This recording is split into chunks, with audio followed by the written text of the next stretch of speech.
নমস্কাৰ আটাইলৈ পিকেৰা শিক্ষা বিকাশ কেন্দ্ৰলৈ স্বাগতম জনাইছো। আজি আমি উচ্চতৰ মাধ্যমিক প্ৰথম বাৰ্ষিকৰ শিক্ষা বিষয়ৰ প্ৰথম অধ্যায়ৰ পৰা আলোচনা কৰিম। প্ৰথম অধ্যায়ত থকা কিছুমান অতি দৰকাৰী সৰু সৰু প্ৰশ্ন আছে। 1 নম্বৰৰ প্ৰশ্ন উত্তৰ এই সম্পৰ্কত আমি আলোচনা কৰিম। চাই থাকক আমাৰ প্ৰশ্ন উত্তৰসমূহলৈ। আজিৰ প্ৰশ্নসমূহ হ'ল number 1, what is the meaning of E in education? অৰ্থাৎ শিক্ষাত ইৰ অৰ্থ কি? ইয়াৰ উত্তৰ হৈছে ই মিন্স আউট অফ, অৰ্থাৎ য'ৰ পৰা। Second important question, education is the creation of a sound mind in a sound body. Who said this? অৰ্থাৎ সুস্থ দেহত সুস্থ মনৰ সৃষ্টি কৰাটোৱে হৈছে শিক্ষা।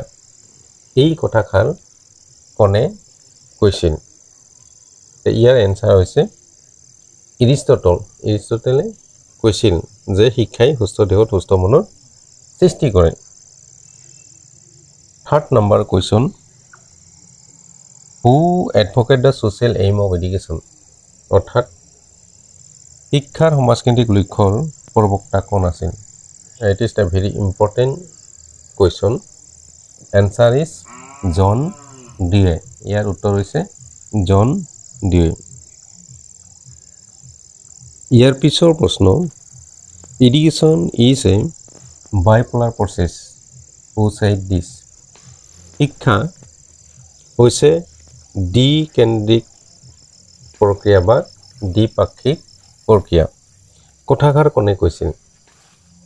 এনসাৰ ইজ চাৰ জন আডামছ। অৰ্থাৎ চাৰ জন আডামছে এই কথাষাৰ কৈছিল। শিক্ষা যে এটা দ্বিপাক্ষিক প্ৰক্ৰিয়া, এই কথাষাৰ চাৰ জন আডামছে কৈছিল। ইয়াৰ পিছৰ প্ৰশ্ন, education is the manifestations of perfections already in man. অৰ্থাৎ শিক্ষা হৈছে মানুহৰ ভিতৰত যি পূৰ্ণতা প্ৰথমৰ পৰাই বিদ্যমান তাৰ প্ৰকাশ। Who said this? অৰ্থাৎ কথাষাৰ কোনে কৈছিল? এই কথাষাৰ কৈছিল Swami Vivekananda. Next question, very important. From which language has the word education originated? অৰ্থাৎ এডুকেশ্যন শব্দটো কোনটো ভাষাৰ পৰা উৎপত্তি হৈছে? ইয়াৰ উত্তৰ হৈছে লেটিন ৱৰ্ড, অৰ্থাৎ লেটিন ভাষাৰ পৰা শিক্ষা শব্দটোৰ উৎপত্তি হৈছে বুলি ক'ব পৰা যায়। Next question, education is a natural, harmonious and progressive development of man's innate powers. Who said this? শিক্ষা হ'ল মানুহৰ অন্তৰ্নিহিত শক্তিৰ স্বাভাৱিক ঐক্যবদ্ধ আৰু প্ৰগতিশীল বিকাশ। কথাষাৰ কোনে কৈছিল?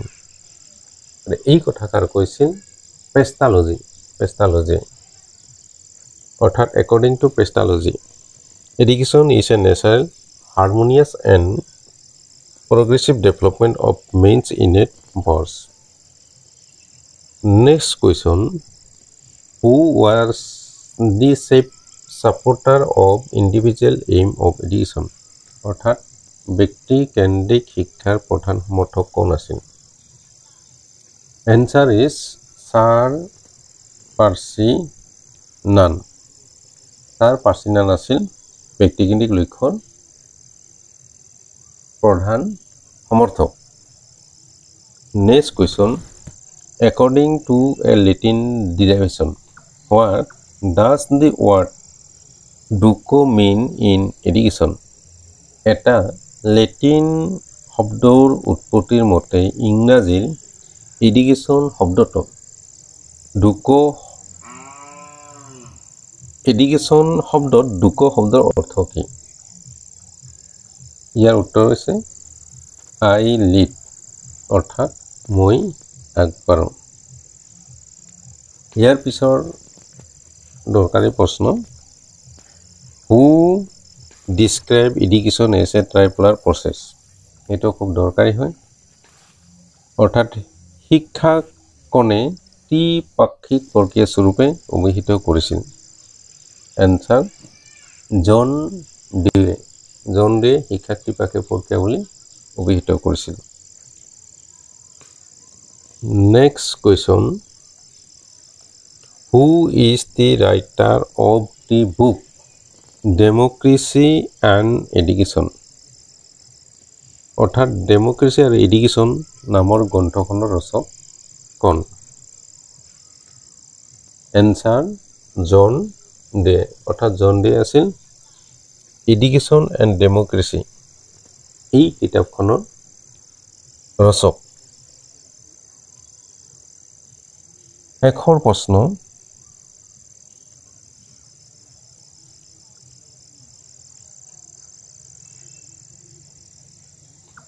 by education I mean an all-round drawing out of the base in the child and man body, mind and spirit. Who said this? অৰ্থাৎ শিক্ষা বুলিলে মই শিশুৰ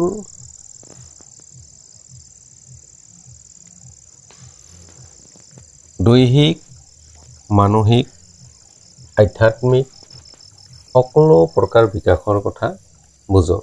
এই কথাষাৰ কোনে কৈছিল। ইয়াৰ উত্তৰ হৈছে মহাত্মা গান্ধী। আজি আমি এইখিনি আলোচনা কৰিলোঁ। পৰৱৰ্তী পৰ্যায়ত আকৌ বহুতো কুৱেশ্যন আছে। এই কুৱেশ্যনসমূহৰ বিষয়ে আমি আলোচনা কৰিম। চাই থাকিও আমাৰ পৰৱৰ্তী পৰ্যায়ৰ আলোচনাসমূহলৈ। আৰু যিসকলে এতিয়ালৈ ছাবস্ক্ৰাইব কৰা নাই তেওঁলোকে ছাবস্ক্ৰাইব কৰি ল'ব আৰু ভিডিঅ'সমূহ আনকো শ্বেয়াৰ কৰি দিব যাতে সকলোৱে আমাৰ এই আলোচনাৰ পৰা বহু প্ৰশ্নৰ উত্তৰসমূহ জানিব পাৰে। তাৰ কাৰণে এবাৰ ছাবস্ক্ৰাইব কৰি দিব, লগতে লাইক কৰিব। ধন্যবাদ।